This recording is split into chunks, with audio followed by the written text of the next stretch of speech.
sexual practices in Zulu tribe, and the ways they treat their wives. Zulu people are a native people of southern Africa.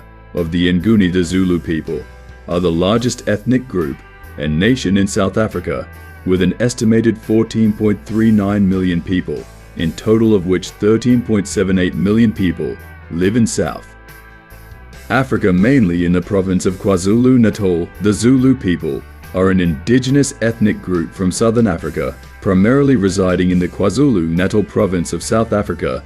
The language of the Zulu people is Zulu, a Bantu language, more specifically part of the Nguni subgroup. Zulu is the most widely spoken language in South Africa.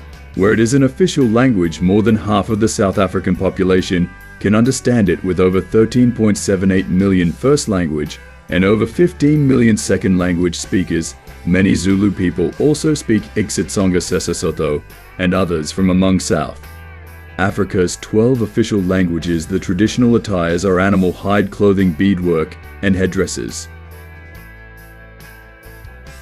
Zulus take pride in their ceremonies, such as the Umhlanga or Reed dance, and their various forms of beadwork. The art and skill of beadwork take part in the identification of Zulu people and act as a form of communication and dedication to the nation and specific traditions. Zulu culinary are mainly vegetarian dishes that predominantly consists of vegetables, and grain starch is a dietary staple, and they take form in pap porridge, and beer. Maize, pumpkins, and potatoes are common ingredients used in traditional dishes. Oxen are only slaughtered on special occasions such as weddings and coming of age ceremonies. Traditional Zulus eat with wooden bowls and spoons before meals. Hands are washed, and after meals mouths are rinsed. Zulu warriors use spears and shields in battles. Here are the sexual practices in Zulu tribe. 1.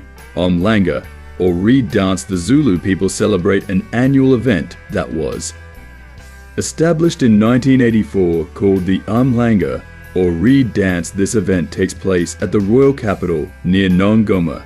The traditional ceremony is performed by young women from all parts of the kingdom to perform in front of the monarch and his guests.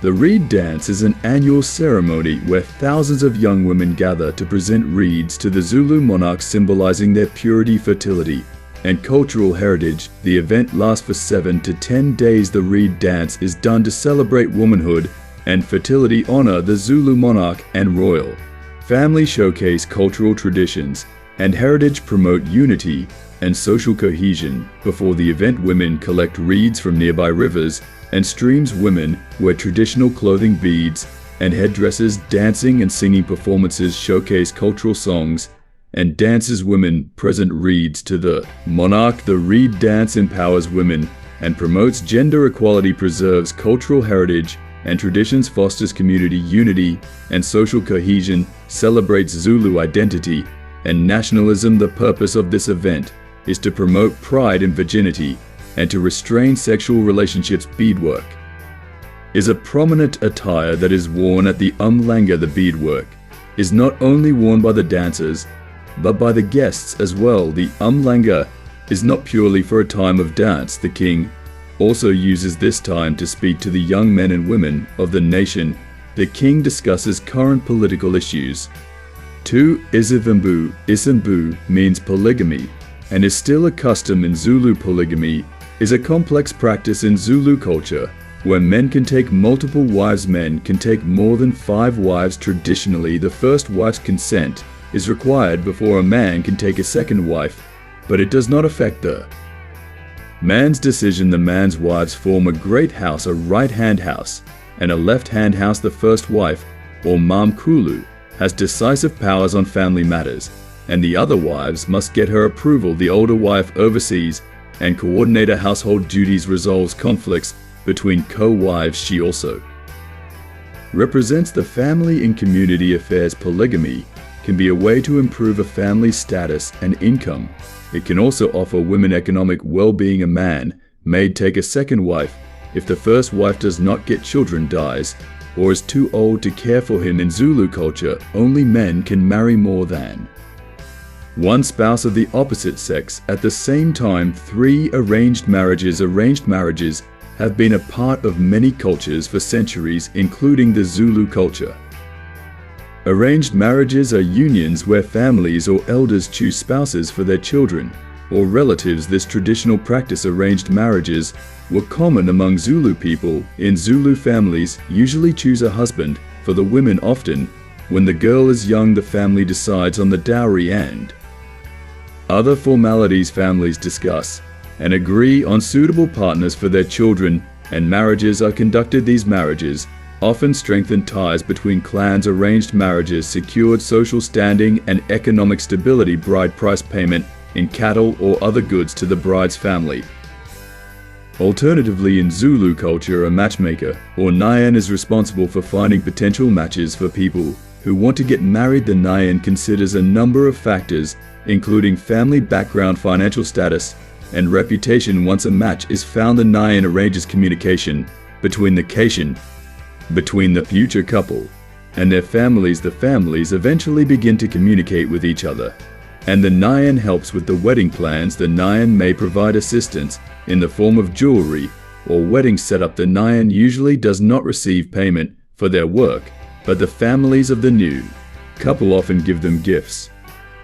Arranged marriages strengthens family bonds and alliances, promotes peace and cooperation among clans, secures financial support and resources, and maintains traditional practices and values. For lobola, bride price in Zulu is lobola. Lobola is a traditional Zulu custom where the groom's family pays a certain amount of money or cattle to the bride's family as a token of appreciation and respect. It symbolizes respect for the bride's family, seals the union between families, demonstrates groom's commitment, acknowledges bride's value. Negotiations are between families. Payment in cattle or cash amount determined by bride's family. Payment can be made in installments. In Zulu culture, men's treatment of their wives is shaped by traditional norms and values. Here are some of the ways they treat their wives. 1. Patriarchal norms.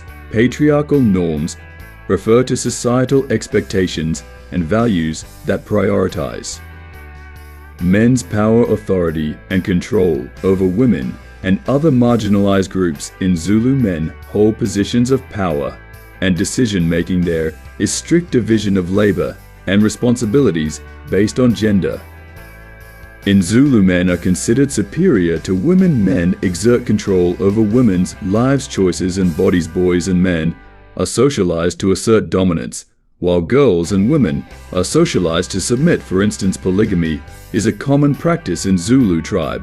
By this, men can have multiple wives, reinforcing patriarchal control. Bride price paid to the bride's family, implying ownership. Men typically inherit property and assets. Men often make decisions on behalf of their wives and families. 2. Domestic violence. Domestic violence is a significant concern in Zulu communities, with studies suggesting 50 to 70% of women experience physical or emotional abuse. 1 in 5 women experience severe physical violence. Culturally, patriarchal norms, men's dominance and control over women, traditional gender roles, women's subservience and obedience are some of the reasons for domestic violence. Bride price implies ownership and control. Multiple wives can lead to competition and tension. Zulu men do not view marriage as partnership but ownership, and as such, they tend to violate their wives' rights both physically and emotionally. 3. Economy dependence refers to reliance on another person or entity for financial support, often limiting autonomy and independence. In Zulu culture, traditional gender roles, women often rely on men for financial support. Patriarchal norms allows men control financial resources. The wives depend on their husbands for everything. The men contribute to society by acting as defenders, hunters, and lovers. The Zulu men are also in charge of herding the cattle, educating themselves on the lives of disciplined warriors, creating weapons, and learning the art of stick fighting. Their wives are trained to be kind, humble, and nurturing. Zulu women need to perform domestic chores to maintain the household and bear children for their husbands and depend on him. In conclusion, these sexual practices and how they treat their wives in Zulu are a reflection of their cultural identity. Thanks for watching. Please do like and subscribe for more.